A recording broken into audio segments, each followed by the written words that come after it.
नारद शाप दीन एक बारा, कलप एक तेहि लगी अवतारा।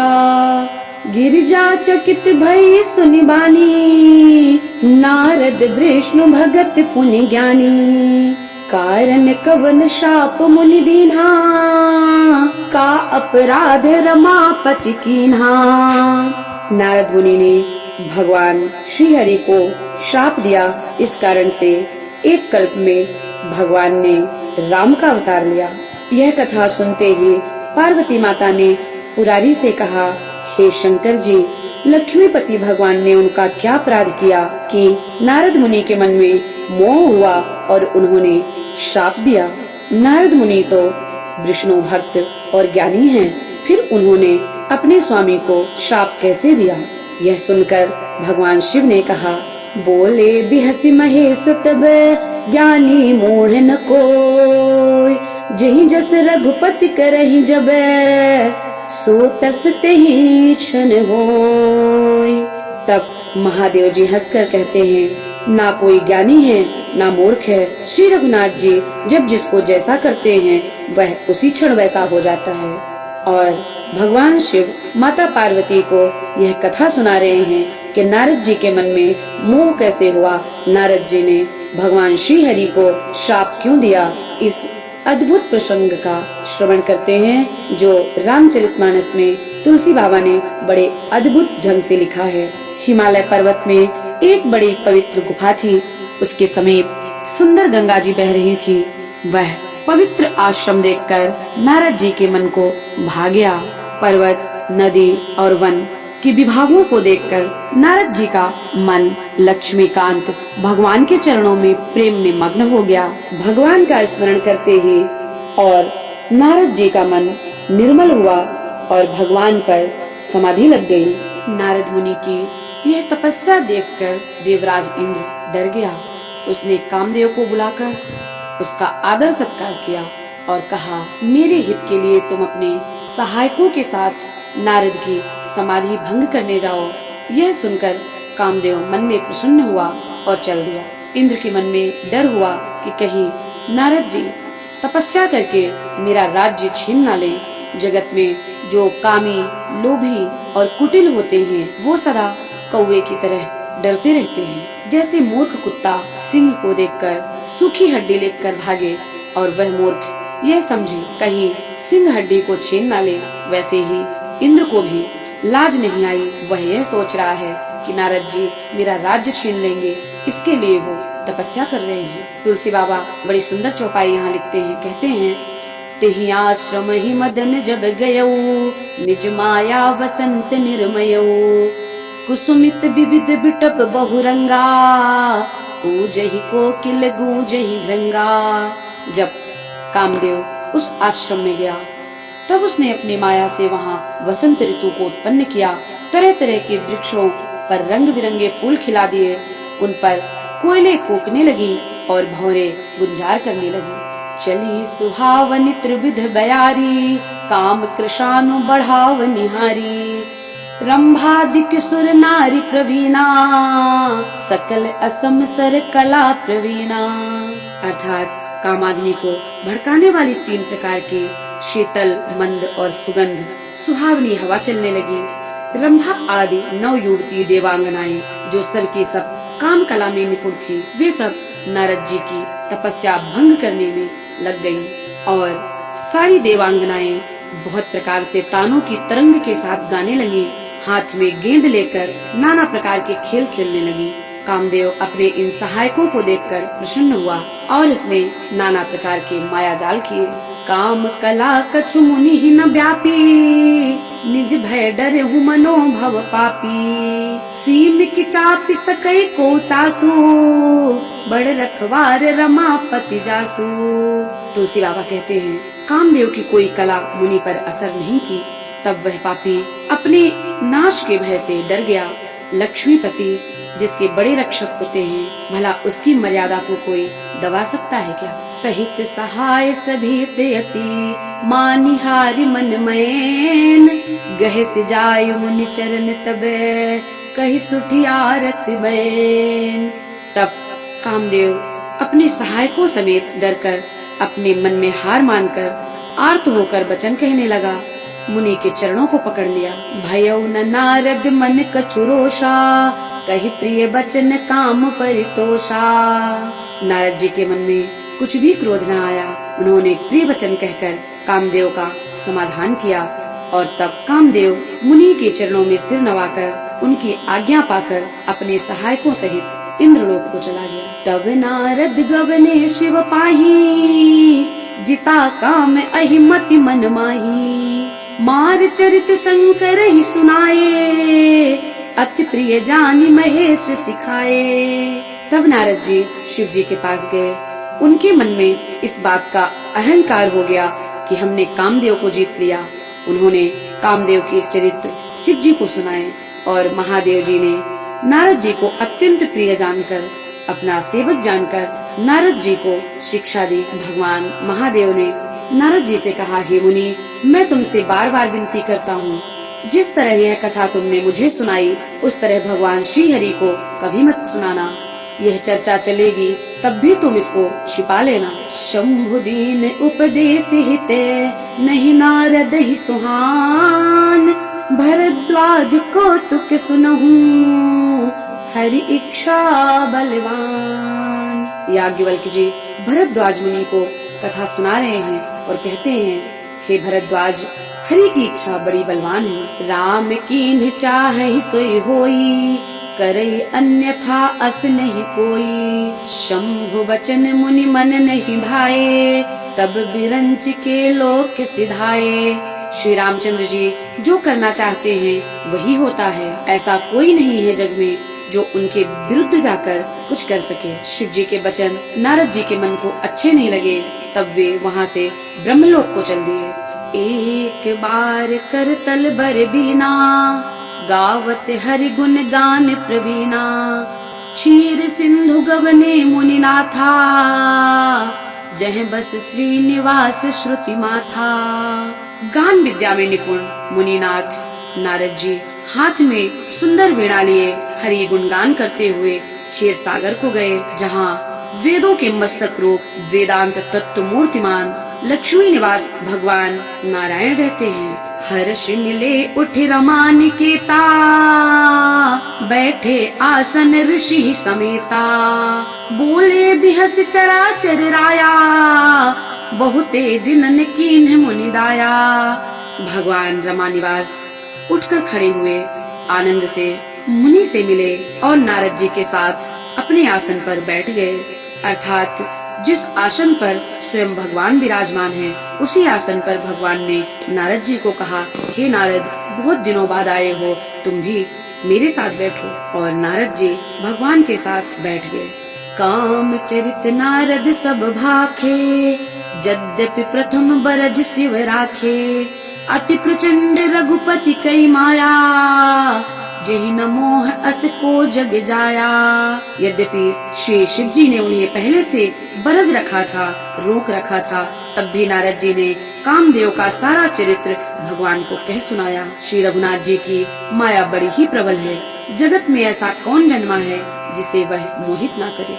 तब भगवान ने रूखा मुंह करके कोमल वचन बोले, हे मुनिराज, आपका स्मरण करने से दूसरों के मोह, काम, मद और अभिमान मिट जाते हैं। सुन मुनि मोह होई मन ताके, ज्ञान विराग हृदय नहीं जाके। और प्रभु ने कहा, हे मुनि सुनिए, मोह तो उसके मन में होता है जिसके हृदय में ज्ञान वैराग्य नहीं है। आप तो ब्रह्मचर्य व्रत में तत्पर और बड़े धीर बुद्धि हैं। भला कहीं आपको भी कामदेव सता सकता है क्या? नारद कहो सहित अभिमाना, कृपा तुम्हारी सकल भगवाना। करुणा निधि मन दीख बिचारी, उर अंकुरों गर्भ तरु भारी। नारद जी ने अभिमान के साथ कहा, हे भगवान, यह सब आपकी कृपा है, करुणा निधान। भगवान ने मन में विचार करके देखा कि इनके मन में गर्भ के भारी वृक्ष अंकुरित हो गए हैं। और प्रभु ने सोचा, अब मैं उस गर्भ के वृक्ष को उखाड़ फेंकूंगा, क्योंकि सेवकों का हित करना मेरा प्रण है। मैं अवश्य ही वह उपाय करूंगा जिससे मुनि का कल्याण और मेरा खेल हो जाए। तब नारद हरि पद सिर नाई, चले हृदय अहिमति अधिकाई। श्रीपति निज माया तब प्रेरी, सुनहु कठिन करनी तेहि केरी। तब नारद जी भगवान के चरणों में सिर नवाकर चल दिए। उनके हृदय में अभिमान और बढ़ गया। तब लक्ष्मीपति भगवान ने अपनी माया को प्रेरित किया। बिरच्यो मग महु नगर तेहि, सत जो जन विस्तार। श्रीनिवास पुर ते अधिक, रचना विविध प्रकार। हरि माया ने रास्ते में 100 योजन अर्थात 400 कोस का एक नगर रच दिया। उस नगर की भांति भांति की रचनाएं लक्ष्मी निवास भगवान विष्णु के नगर बैकुंठ से भी अधिक सुंदर थी। उस नगर में ऐसे सुंदर नर नारी बसते थे मानो बहुत से कामदेव और रति ही मनुष्य शरीर धारण करके रह रहे हों। उस नगर में शील निधि नाम का राजा रहता था, जिसके यहाँ असंख्य घोड़े, हाथी और सेना के समूह थे। सत सुरेश सम विभव विलासा, रूप तेज बल नीति निवासा। विश्व मोहिनी तासु कुमारी, श्री विमोह जिस रूप निहारी। वहाँ का वैभव विलास 100 इंद्रों के समान था। वह रूप, तेज, बल और नीति का घर था। उस राजा के विश्व मोहिनी नाम की एक कन्या थी, जिसके रूप को देखकर लक्ष्मी जी भी मोहित हो जाए। सोई हरि माया सब गुण खानी, शोभाता सुख जाई बखानी। करे स्वयंवर सो नृप बाला, आए तह अगणित महिपाला।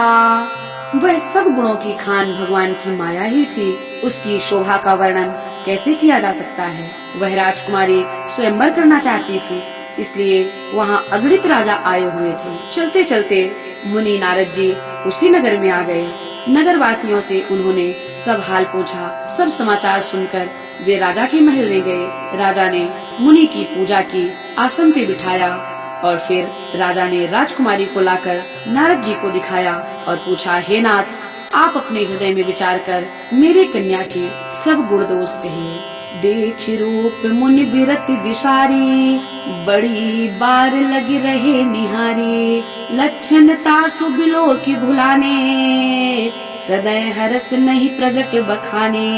मुनि उस कन्या को देखकर वैराग्य भूल गए और बड़ी देर तक उसको टकटकी लगाकर देखते रहे। कन्या के लक्षण देखकर मुनि अपने आप को भूल गए और हृदय में हर्षित हुए और प्रकट रूप से कन्या के लक्षणों को राजा से नहीं कहा। और मुनि ने कन्या के लक्षणों को सोचकर अपने मन से कहे, जो इसे ब्याहेगा वह अमर हो जाएगा, रणभूमि में कोई उसे जीत नहीं सकेगा। यह शील निधि की कन्या जिसको वरेगी, जिसे स्वयंवर करेगी, सब चर अचर जीव उसकी सेवा करेंगे। इसलिए सभी लक्षणों को मुनि ने विचार कर हृदय में रख लिया और राजा से कुछ बनावटी बातें कह दी। स्वयं मुनि सोचने लगे, करो जाय सोई जतन विचारी, जही प्रकार मोहि बरई कुमारी। जप तप कछु न होय तेहि काला, हे विधि मिलय कवन विधि बाला।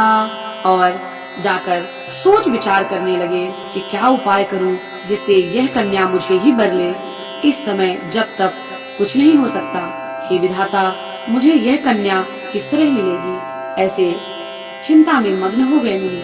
और मुनि ने सोचा, इस कन्या को वरने के लिए बड़ी भारी शोभा और विशाल रूप चाहिए, जिसे देखकर राजकुमारी मुझ पर रेज जाए और मेरे गले में जयमाल डाल दे। तब मुनि को भगवान की याद आई। हरि सन मागो सुंदरताई, होई ही जात गहरू अति भाई। मोरे हित हरि सम नहीं को, यही अवसर सहाय सोई को। और मुनि ने सोचा, एक काम करता हूँ, भगवान से सुंदरता मांग लेता हूँ, पर भाई उनके पास जाने में तो बड़ी देर हो जाएगी। किंतु श्री हरि के समान मेरा कोई और हितैषी भी तो नहीं है, इसीलिए इस समय वे ही मेरे सहायक हो सकते हैं। ऐसा विचार करके नारद जी ने भगवान की बहुत प्रकार से प्रार्थना की, विनती की प्रभु से। तब नारद जी ने मन में ही भगवान से विनय की, प्रार्थना की और तब लीलामय कृपालु प्रभु वहीं प्रकट हो गए। स्वामी को देखकर नारद जी के नेत्र शीतल हो गए और मन में हर्षित हुए कि अब तो काम बन जाएगा। और भगवान से नारद जी ने कहा, आपन रूप देहु प्रभु मोहि, आन भांति नहीं पावोहि। भगवान से प्रार्थना करते हुए नारद जी ने कहा कि हे नाथ, हे स्वामी, अपना रूप मुझे दे दीजिए और किसी प्रकार से मैं उस राजकन्या को नहीं पा सकता। जेहि विधि होई नाथ हित मोरा, करहु सुबेगी दास में तोरा। निज माया बल देखी विशाला, ये हंसी बोले दीन दयाला। जब नारद जी ने भगवान से प्रार्थना की कि हे नाथ, जिस प्रकार मेरा हित हो आप अब शीघ्र वही कीजिए, मैं आपका दास हूँ। अपनी माया का विशाल बल देखकर दीन दयालु मन ही मन हंसकर बोले, जेहि विधि होई है परम हित, नारद सुनहु तुम्हार। सुई हम करव न आन कछु, बचन नम्रशा हमार। हे नारद सुनो, जिस प्रकार आपका परम हित होगा हम वही करेंगे, दूसरा कुछ नहीं। हमारा वचन असत्य नहीं होता।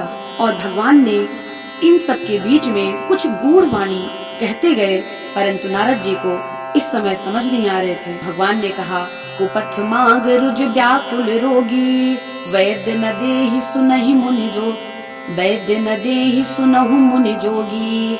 एहि विधि हित तुम्हार मैं ठयऊ, कही अस अंतर हित प्रभु भय, कही अस अंतर हित प्रभु भयऊ। और भगवान ने कहा, हे योगी मुनि सुनिए, रोग से व्याकुल रोगी को पथ्य मांगे तो वैद्य उसे नहीं देता, इसी प्रकार मैंने भी तुम्हारा हित करने की ठान ली। ऐसा कहकर भगवान अंतर ध्यान हो गए। भगवान के माया के वशीभूत हुए मुनि ऐसे मूढ़ हो गए कि भगवान के अगूढ़ वाणी को नहीं समझ सके।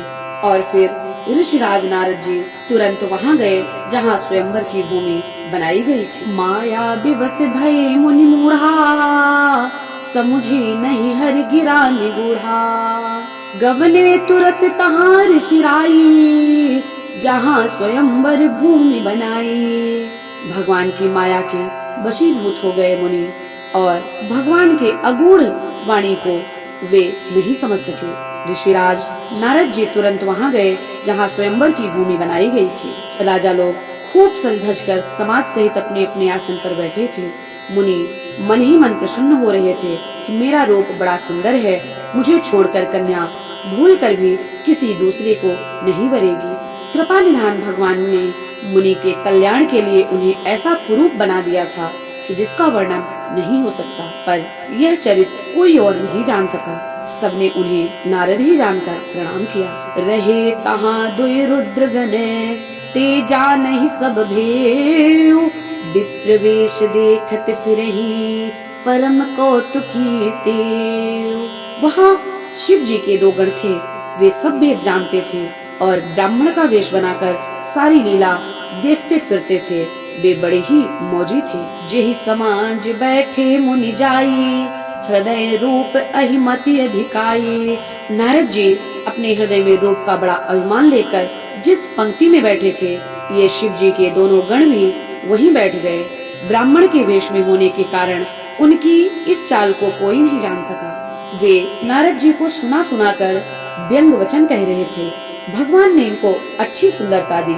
इनकी शोभा देखकर राजकुमारी इनको ही रिझ जाएगी और हरि जानकर इन्हीं को वर लेगी। इस तरह से भगवान महादेव के दोनों गण नारद जी को सुना सुना कर व्यंग कर रहे थे, पर नारद जी को कुछ भी समझ में नहीं आ रहा था। नारद मुनि को बड़ा भारी मोह हो चुका था, क्योंकि उनका मन दूसरे के हाथ माया के वश में हो चुका था। शिव जी के जब दोनों गण व्यंग कर रहे थे तो नारद जी उनको देखकर हंस देते थे और नारद जी को उनके व्यंग भी समझ में नहीं आ रहे थे। यद्यपि मुनि उनकी अटपटी बातें सुन रहे थे, पर बुद्धि में इतना भ्रम हो चुका था, इतना मोह हो चुका था, जिस कारण से उनकी बातें उन्हें समझ में नहीं आ रही थी। काहु न लखा सुचरित विशेषा, सो स्वरूप नृप कन्या देखा। मरकट बदन भयंकर देही, देखत हृदय क्रोध भाते ही। इस विशेष चरित्र को किसी ने नहीं जाना, केवल राजकन्या ने नारद जी का वह रूप देखा। उनका बंदर सा मुंह और भयंकर शरीर देखते ही कन्या को हृदय में बड़ा क्रोध उत्पन्न हुआ। तब राजकुमारी सखियों के साथ इस तरह चली मानो राजहंसनी चल रही हो। वह अपने कमल जैसे हाथों में जयमाल लिए सब राजाओं को देखती हुई घूमने लगी और जिस तरफ नारद जी बैठे थे उस पंक्ति को भूलकर भी राजकुमारी नहीं देख रही थी। तब नारद मुनि के मन में बड़ी छटपटाहट हुई। उनकी दशा देखकर शिव जी के गण मुस्कुराने लगे और उसी समय धरि नृप तनु तह गयो कृपाला, कुंवरी हर्ष में ल्यो जयमाला, दुल्हन ले गए लक्ष्य निवासा, नृप समाज सब भयो निराशा। कृपालु भगवान श्री राजा का रूप धारण करके वहाँ आए और राजकुमारी ने हर्षित होकर उनके गले में जयमाल डाल दी। लक्ष्मी निवास भगवान दुल्हन को लेकर चले गए। तब सारी राजमंडली निराश हो गई और फिर यह देखकर मुनि विकल हो गए। मुनि की बुद्धि नष्ट हो गई थी, मानो गांठ से छूटकर मणि गिर गई हो।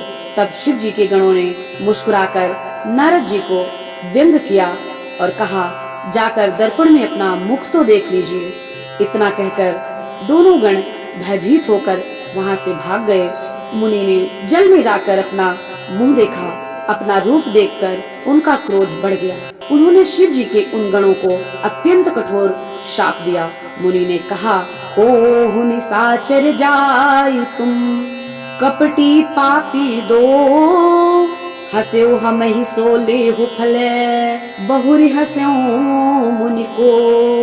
मुनि ने कहा, तुम दोनों कपटी और पापी हो जाओ, राक्षस बन जाओ। तुमने हमारी हंसी की है, उसका फल चखो।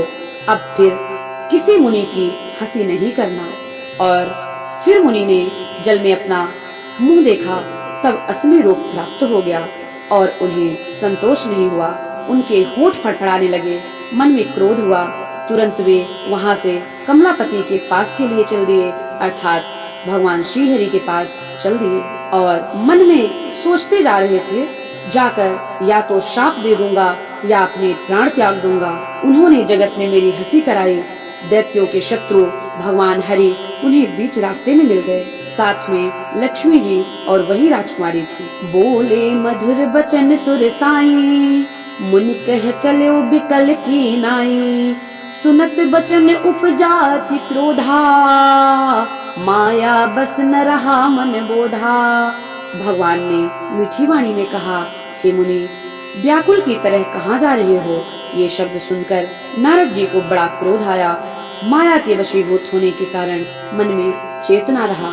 तब मुनि ने कहा, तुम दूसरों की संपदा नहीं देख सकते, तुम्हारे अंदर ईर्ष्या और कपट भरा है।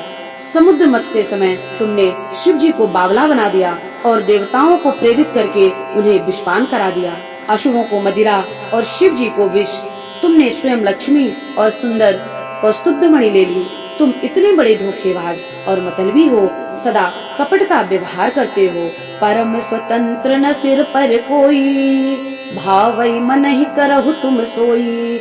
भले ही मंद मंद ही भल करहूं, विस्मय हर्ष नहीं कछु धरहूं। मुनि ने कहा, तुम परम स्वतंत्र हो, सिर पर कोई नहीं है। इससे जब जो जी में आता है वही कर रहे हो। भले को बुरा और बुरे को भला कर देते हो। हृदय में हर्ष विषाद तुम्हारे कुछ भी नहीं है। तुम सबको ठग ठग कर परख गए हो और अत्यंत निडर हो गए हो। इसी से मन में सदा उत्साह रहता है कि तुम किसी को भी ठग लोगे। शुभ अशुभ कर्म तुम्हें बाधा नहीं देते। अब तक तुमको किसी ने ठीक नहीं किया, अब तुमने अच्छे से बैर ले लिया है। मेरे जैसे जबरदस्त आदमी से तुमने बैर लिया, अब तुम्हें पता होगा तुमने किसे छेड़ा है। अतः अपने किए का फल अब तुम अवश्य पाओगे। जिस शरीर को धारण करके तुमने मुझे ठगा है, तुम भी वही शरीर धारण करो, यह मेरा शाप है। इस तरह से मुनि ने भगवान श्री हरि को शाप दे दिया। और मुनि ने फिर कहा, कपिया कृत्य तुम कीन है हमारी, करी है किस सहाय तुम्हारी। मम अपकार कीन तुम भारी, नारी बिरह तुम होग दुखारी। तुमने हमारा रूप बंदर का बना दिया, इससे बंदर ही तुम्हारी सहायता करेंगे। मैं जिस स्त्री को चाहता था उससे मेरा वियोग कराकर तुमने मेरा बड़ा अहित किया है। इससे तुम भी स्त्री के वियोग में दुखी होगे। शाप शीश धरि हर्षिय प्रभु बहु बिनती कीन, निज माया कई प्रबलता करषि कृपा निधि लीन। शाप को सिर चढ़ाकर हृदय में हर्षित होकर प्रभु ने नारद जी से बहुत विनती की और कृपा निधान भगवान ने अपनी माया की प्रबलता नारद जी से खींच ली। जब भगवान ने अपनी माया को नारद जी से हटा लिया तब वहाँ ना लक्ष्मी थी और ना ही कोई राजकुमारी। तब मुनि ने अत्यंत भयभीत होकर हरि के चरण पकड़ लिए और कहा, हे शरणागत के दुखों को हरने वाले मेरी रक्षा कीजिए, पाहि माम। और नारद जी कहते हैं, मृषा हो मम शाप कृपाला, मम इच्छा कह दीन दयाला, मैं दुर्बचन कहे बहु तेरे, कहे मुनि पाप मिटहि किम मेरे। और मुनि ने कहा, हे कृपाल, मेरा शाप मिथ्या हो जाए। तब दीनों पर दया करने वाले भगवान ने कहा, यह सब मेरी इच्छा से हुआ है। मुनि ने कहा, मैंने आपको अनेक खोटे वचन कहे हैं, मेरे पाप अब कैसे मिटेंगे। तब प्रभु ने कहा, जब पहुँच जाए शंकर सतनामा, खोई है हृदय तुरत विश्रामा, को नहीं शिव समान प्रिय मोरे, असि पर कीर्ति तजहु जनि भोरे। भगवान श्री हरि ने कहा, हे नारद, जाकर शंकर जी के शतनाम का जप करो, इससे हृदय में तुरंत शांति होगी। शिव जी के समान मुझे कोई प्रिय नहीं है, इस विश्वास को भूल कर भी ना छोड़ना। और भगवान श्री हरि ने कहा, जेहि पर कृपा न करहि पुरारी, सो न पाव मुनि भगति हमारी। हे नारद, शिव जी जिस पर कृपा नहीं करते वह मेरी भक्ति नहीं पाता। हृदय में ऐसा निश्चय करके जाकर पृथ्वी पर विचरो, अब मेरी माया तुम्हें नहीं सताएगी। और भगवान ने बहुविधि मुनि प्रबोधि प्रभु, तब भय अंतर्धान, सत्यलोक नारद चले करत राम गुणगान। बहुत प्रकार से मुनि को समझा बुझाकर ढाढ़स देकर प्रभु अंतर ध्यान हो गए और नारद जी श्री राम जी के गुणों का गान करते हुए ब्रह्मलोक को चल दिए। यह कथा थी नारद जी को मोह कैसे हुआ, नारद जी के मोह का निवारण कैसे हुआ, भगवान ने अपने भक्त के गर्व को कैसे चूर्ण किया, भगवान ने अपने भक्त को कैसे अहंकार से बचाया। इस कथा के श्रवण मात्र से भगवान की अहेतुकी कृपा, भक्ति, वैराग्य, ज्ञान सब कुछ सहज प्राप्त होते हैं। यह कथा श्री रामचरितमानस में तुलसी बाबा ने बड़े अद्भुत तरीके से लिखा है, जो मैंने आपके समक्ष परोसा है। उसमें मेरा कुछ भी नहीं है, सारी कथा रामचरितमानस की है और बड़ा अद्भुत प्रसंग है। कृपया इसका श्रवण पूरे भक्ति और विश्वास